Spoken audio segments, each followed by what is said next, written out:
국회의원들이 타고 다니는 차량이요. 외제차 보신 적 있어요?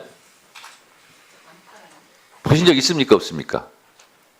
지금 300명 국회의원 차량은요. 단 한 대도 외제차가 없습니다. 다 국산차예요. 그거는요. 하고 싶어도 좀 참아야 되는 거예요. 손해가 보더라도 그렇게 해야만 되는 일이 있는 거예요. 아니, 미국채 뭐 투자한 거에 대해서 일반인이라면 누가 뭐라고 하겠습니까? 문제는 최상목이라는 사람이 개인 최상목이 아니라 경제부총리라는 거예요. 본인이 공직자가 아니라면 뭐다로 여기 나와서 이렇게 하겠어요? 여기 나오지도 않죠.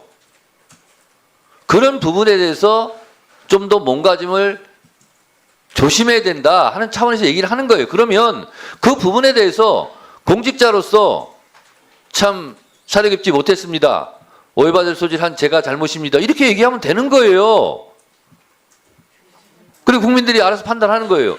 근데 뭘 그걸 그렇게 바득바득 잘못한 게 아니라는 식으로 이렇게 얘기하면 그것이 매를 보는 거예요.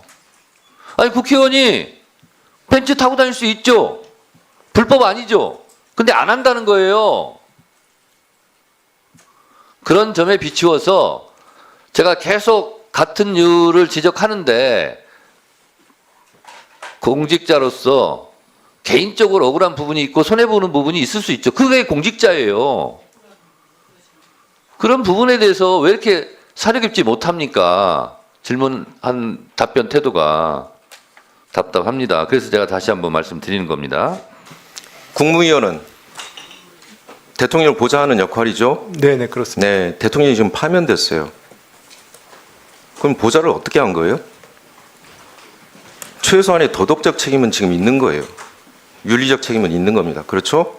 자, 아까 탄핵 소추 비용을 국힘에서 얘기했습니다. 국민의힘에서 4억 5천. 제가 비상계엄 여파 다시 한번 정리를 해드릴게요. 자, 한국은행 총재님, 네. 내수 소비 추락 등으로 어떻게 얘기를 했어요? 4, 4분기 0.2% 하락, 25년도 0.2% 하락, 1.6에서 1.7% 얘기하셨죠? 그렇습니다. 네, 그 돈이 얼마예요? 제가 원개월로 다시 계산해 보니까 4, 4분기 12월 달 2.2조, 그 다음에 25년도분 9.2조입니다. 11.4조. 이게 비상계엄 여파입니다. 죄송하다고 해야 되는 거 아닙니까?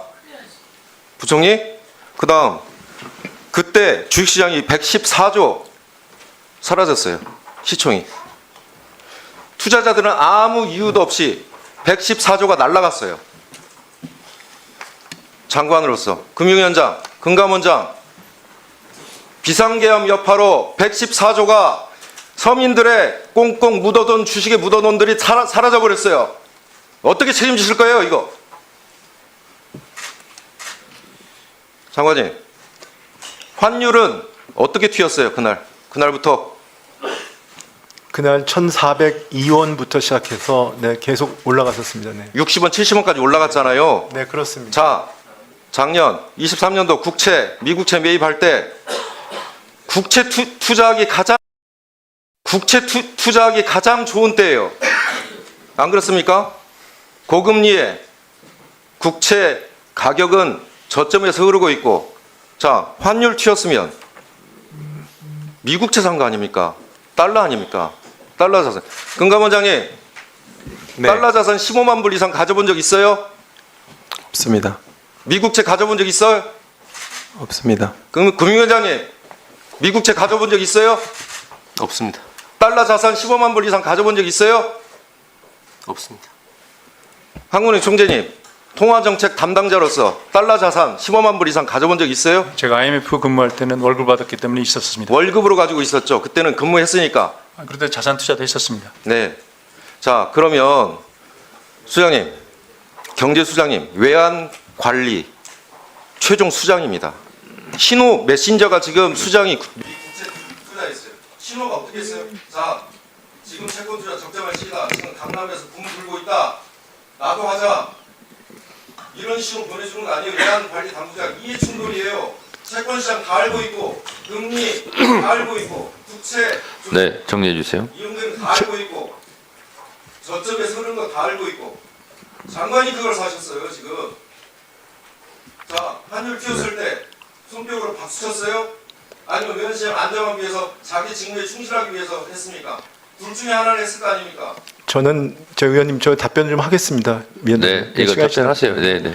네, 뭐 이 부분에 대해서 제가 굳이 말씀을 하시니까요. 제가 2018년부터 가지고 있던 외화 예금으로 외화 국채를 산 겁니다. 그렇기 때문에 제가 환율에 대해서 이득을 본 건 없고요. 다만 이 부분에 대해 자, 제가 그러니까 들으세요. 그렇습니다. 네. 지금도 갖고 있잖아요. 자, 김영환 의원님 그러면 질의는 자, 끝났고요. 답변 네, 시간만 하겠습니다. 보장하겠습니다. 네, 그래서 이 부분에 대해서 그 외에 일부 아까도 말씀드렸듯이 이 부분에 대해서 안타깝게 생각하고 공정의 무게감을 느낍니다. 다만 이 부분들은 제가 제가 국채를 가지고 있다고 해서 제 의사결정에서 공정윤리상 제가 어떠한 것도 거기에 준수하지 않고 한 적이 제 공직생활 40년 동안 없습니다. 그리고 민간에서 가지고 있던 외화 제가 민간에서 네. 해외 나가가지고 해외 나가서 해외에 1년 있었습니다. 그때 들어오면서 네. 생긴 외화하고 여러 가지 것들을 해서 우리 아이들 유학 준비 생활을 가지고 제가 가지고 있었던 외화 예금입니다. 근데 자, 제가 공직에 알겠습니다. 취임했다고 그걸 팔아야 되냐는 이슈가 있을 수는 있습니다. 자, 그냥 가지고 있었던 게 제 최상목 잘못이라면 잘못인데 장관님. 제가 그 부분에 대해서 뭐라고 말씀드릴지 모르겠습니다. 자, 됐습니다. 최상목 장관님, 아니에요. 그 외화 상태였습니다. 계속. 다른 분들은 팔았습니다. 서영기 의원님 본인한테 지금 질의 시간이 아니잖아요. 그 외화 상태였어요. 자, 장관님 잘 들으세요. 네. 잘 들으세요. 국회의원들이 타고 다닌 차량이요. 외제차 보신 적 있어요? 보신 적 있습니까? 없습니까? 지금 300명 국회의원 차량은요. 단 한 대도 외제차가 없습니다. 다 국산차예요.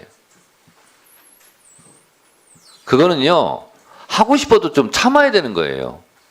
손해가 보더라도 그렇게 해야만 되는 일이 있는 거예요.